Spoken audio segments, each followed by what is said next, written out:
আগামীকাল সন্ধ্যা ৬টা পর্যন্ত আবহাওয়ার পূর্বাভাসে বলা হয়েছে রংপুর, রাজশাহী, ঢাকা, ময়মনসিংহ, খুলনা, বরিশাল, চট্টগ্রাম এবং সিলেট বিভাগের কিছু কিছু জায়গায় অস্থায়ীভাবে দমকা হাওয়া ও বিদ্যুৎ চমকানো সহ বৃষ্টি অথবা বজ্রসহ বৃষ্টি হতে পারে।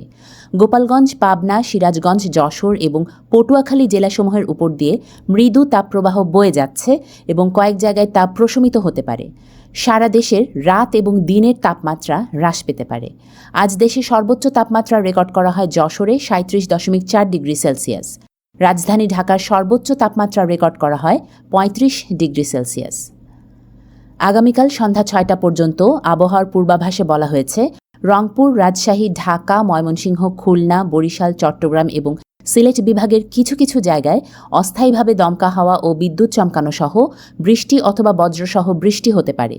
গোপালগঞ্জ, পাবনা, সিরাজগঞ্জ, যশোর এবং পটুয়াখালী জেলাসমূহের উপর দিয়ে মৃদু তাপপ্রবাহ বয়ে যাচ্ছে এবং কয়েক জায়গায় তা প্রশমিত হতে পারে। সারা দেশের রাত এবং দিনের তাপমাত্রা হ্রাস পেতে পারে। আজ দেশে সর্বোচ্চ তাপমাত্রা রেকর্ড করা হয় যশোরে ৩৭.৪ ডিগ্রি সেলসিয়াস। রাজধানী ঢাকার সর্বোচ্চ তাপমাত্রা রেকর্ড করা হয় ৩৫ ডিগ্রি সেলসিয়াস। আগামীকাল সন্ধ্যা ৬টা পর্যন্ত আবহাওয়ার পূর্বাভাসে বলা হয়েছে রংপুর, রাজশাহী, ঢাকা, ময়মনসিংহ, খুলনা, বরিশাল, চট্টগ্রাম এবং সিলেট বিভাগের কিছু কিছু জায়গায় অস্থায়ীভাবে দমকা হাওয়া ও বিদ্যুৎ চমকানো সহ বৃষ্টি অথবা বজ্রসহ বৃষ্টি হতে পারে।